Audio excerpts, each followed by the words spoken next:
a lei do marco temporal, que eu tive a honra de relatar no Senado Federal. E nesse particular, senhor presidente, eu queria destacar que esse é um tema de muita importância para o Brasil do campo, para produtores rurais, mas também para as nossas populações indígenas. E digo que esse é um tema importante porque ele trata da segurança jurídica, da previsibilidade, do direito de propriedade. O presidente Lula vetou a lei do marco temporal. E isso tem gerado inquietação, preocupação no Brasil inteiro. Senhor presidente, esse projeto nasceu justamente das condicionantes postas numa decisão do próprio Supremo Tribunal Federal, quando decidiu o caso Raposa Serra do Sol. Naquele caso, o Supremo Tribunal Federal reconheceu a Constituição de 88 como marco temporal. 14 anos depois, o mesmo Supremo muda de posição para afastar o marco temporal. E agora gerando efeito para todo o Brasil, porque nesse caso tem repercussão geral, tem efeito vinculante. No primeiro caso, só atingia a questão de Roraima. Hoje, o Brasil inteiro está inquieto com essa matéria. Senhor presidente, hoje nós temos em torno de 119 milhões de hectares de áreas indígenas no Brasil. São mais de 600 áreas indígenas no Brasil.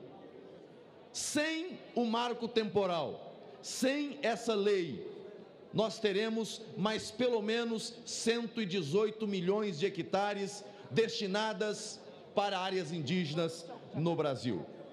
Áreas que estão produzindo, áreas documentadas, com títulos dados pelo Estado.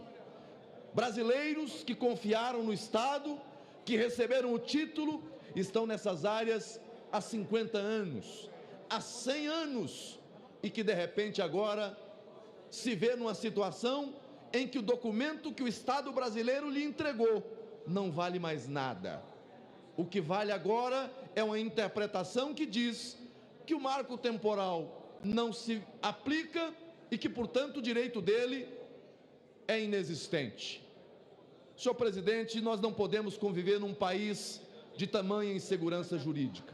Nós não podemos viver num país que desrespeite a tradição, que desrespeite a tradição jurídica. E aqui digo, senhor presidente, porque moro num estado onde nós temos várias áreas indígenas e eu conheço essas populações. Não é de mais terra que a população indígena precisa.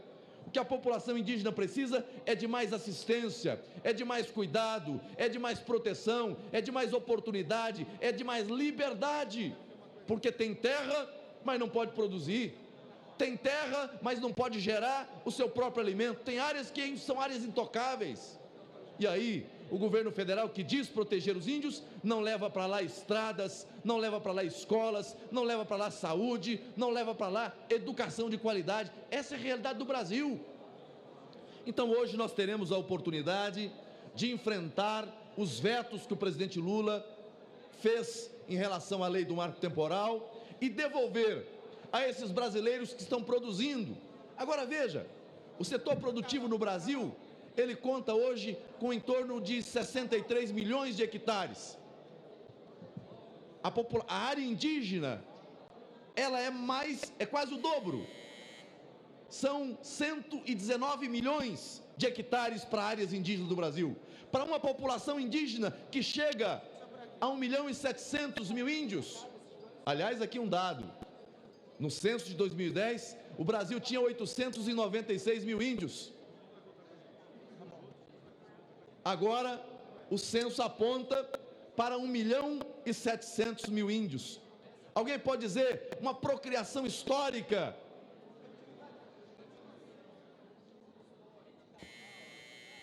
Uma multiplicação?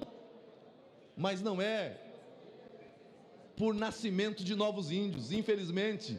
É porque o critério para a determinação, senador Bagatoli, de quem é índio e quem não é a autodeclaração. Se o cidadão diz que é índio, então é índio. E aí você salta de 896 mil índios num censo, e no outro você tem quase 2 milhões de índios. E aí, senhor presidente, nós estamos diante desse impasse.